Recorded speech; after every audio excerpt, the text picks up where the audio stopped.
the charge. The mode positive, a given potential, okay, so we have oxidation potentials, right, how much it wants to be oxidized, or reduction potentials, how much it wants to be reduced.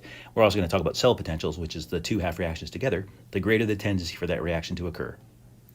All right, so let's think about that. Which chemical species is more easily reduced in these pairs? So I'm looking for iron 3. His reduction potential is plus 0.77 volts. Copper 2, where's copper 2? There, is plus 0.34 volts. Okay, who wants to be reduced more? The plus 0.77 is larger than 0.34, so this one. All right, so pause, go ahead and solve these, and then reactivate me.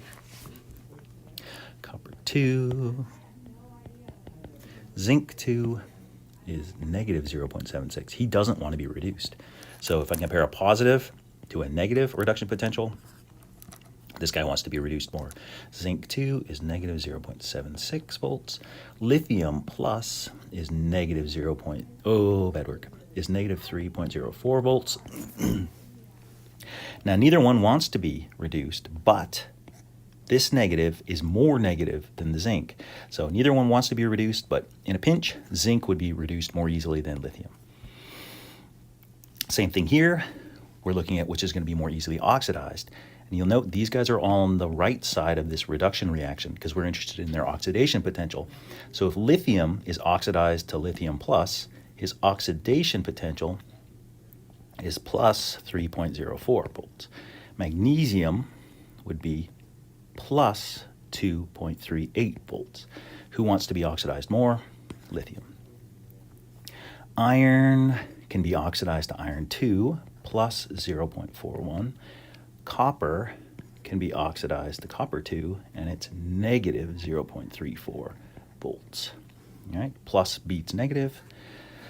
Copper, we just said, was negative 0.34 volts.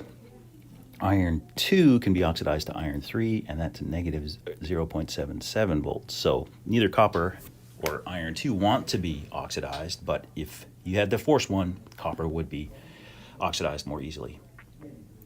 Another question we're looking at this. Which chemical species on the table is the most easily reduced? You want to find the one with the biggest reduction potential? It's Cl2. Who can be most easily oxidized? Now we're looking at the reverse reaction here, right? We want to pick these guys. His oxidation potential would be this. So it's lithium solid. Okay, another fun thing we can do is place them in order of reactivity. So I'm looking at increasing strength of oxidizing agent. And the way to think about this is what happens if you're an oxidizing agent? You oxidize the other guy and you are reduced. So I'm going to write down the reduction potentials. This is going to tell me how much these guys want to be reduced. O2 is plus 1.23 volts. Lithium plus is negative 3.04 volts. H plus is standard electrode, so that's 0 volts. And lithium, now this one's weird. You kind of want to take this and just say, oh, I'm going to use plus 3.04. But that's the reaction when lithium, right, is oxidized to lithium plus. That's not what we're doing. We're looking for something to be reduced. So what we need to know is if lithium gained an electron to become lithium minus, what would the potential be associated with that? We don't have that information. But we know that alkaline metals want to be oxidized, not reduced, right? Lithium wants to lose his valence electron to become isoelectronic with helium. He doesn't want to gain a negative charge. So we know he really doesn't want to be reduced. So he is the worst oxidizing agent. Really, he's not an oxidizing agent at all.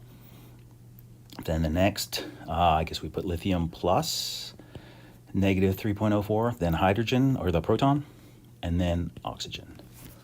Classic problem. All right, that is all the stuff we've learned to do. So we've figured out how to assign oxidation numbers, practice balancing, recognizing oxidizing agents, reducing agents, and then placing them in order. So